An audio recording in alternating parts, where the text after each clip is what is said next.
అవునా అంకిత అంటున్నారు ప్రిన్సి. చెయ్యి వాసిందయ్యో వాసింది.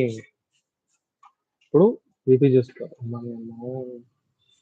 వెళ్ళిపోయిందయ్యో. అమ్మా ఇప్పుడు 2 చెవుల్లో 2 పెట్టాలి.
బీపీ గట్టిగానే ఉందయ్యో.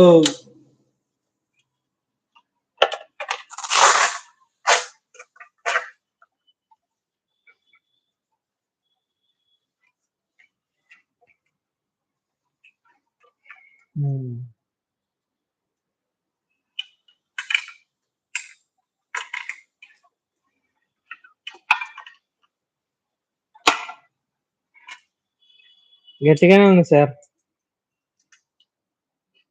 ఏంది బీపీ కావాలా అంటున్నారా? స్నాక్స్ ఏం లేవు. అబ్బా అవునా అంకిత, మీరు బజ్జుకున్నారు ఆఫ్టర్నూన్. నేను బొబ్బల నిన్ను బీపీ చూడమన్నా. చూసా గట్టిగానే ఉంది. నేను హాలిడే కాబట్టి ఫుల్ బజ్జుకున్నా. ఓకే రేపు కూడా బొబ్బో. నిన్ను నువ్వు చెక్ చేసుకోమనలేదు నానిజీ. మరేం చేయాలి?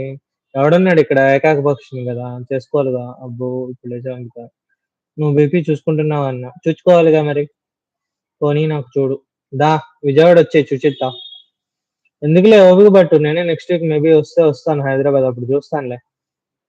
నీకు లో బీపీ ఉంటదంటే నాకు అసలు కోపం రాదు. అబ్బా బాబా నాన్నగారికి బీపీ చూడడానికి ఇయర్లో అది ఎందుకండి? హార్ట్ బీట్ వినపడాలి కదా, స్టెత్ ఉండాలి మరి. సొంత మూర్తిని, శాంతమూర్తిని. ఓకే ఎంత ఉంది నాన్నగారి బీపీ? చాలా ఉందిలేండి, తర్వాత చెప్తా. అవునా అంకిత, 2 చెవుల్లో 2 ఎలా పెడతారయ్యా? ఒకటిగా ఉండేది. 2 చెవుల్లో 2 సార్లు పెట్టుకోవాలి. బావకి చెక్ చేస్తే అది పేలిపోతదన్న. వద్దులే, అది తెలుసా బీపీ గురించి. వెంకీ మావకి కదా Ankita full BP. High BP Venky మావకి అంకిత. అవునవును అవును, మామూలు కోపం కాదు, చాలా కోపం. చూసాం సార్ చూసాం. బీపీ చూసాక నాకేంటో మైండ్ అంతా పాడైపోయింది. ఉండొచ్చు, మరి అంత ఉండకూడదు బీపీ. జీవితం సంకనాకిచ్చుకునే బీపీ అది.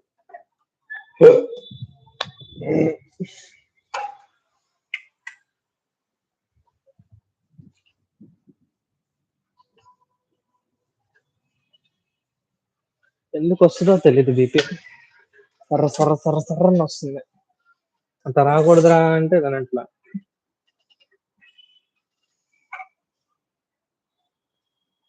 ఎప్పుడు కోపం వస్తుందో అర్థం కాదు. అవును, లేకపోతే షాక్ అవ్వాలి కానీ ఉంటే మాట్లాడుకోవాలా ఏంటి? నాకు తెలుసు నాని బ్రోకి బీపీ ఎంత ఉంది. చెప్పు చెప్పు నందని చెప్పు. అవును అంకిత, నేను చూసే చాలా సార్లు. ఎంత ఉంది బీపీ నాని? 150/90 ఉంది. టెల్బీ నానిజీ, 150/90 ఉంది బీపీ. బీపీ గురించి నువ్వే చెప్పాలి మరి, నీకు అసలు బీపీ లేదు కదా బ్రో. అదే చెప్తున్నా, 150/90 ఉంది బీపీ. దాన్ని ఏం చేయాలి ఏంటి అయ్యా అర్థం కాదు. సారీ గాయస్, ఇప్పటి వరకు బీపీ హడావిడిలో పడి మీతో మాట్లాడలేదు.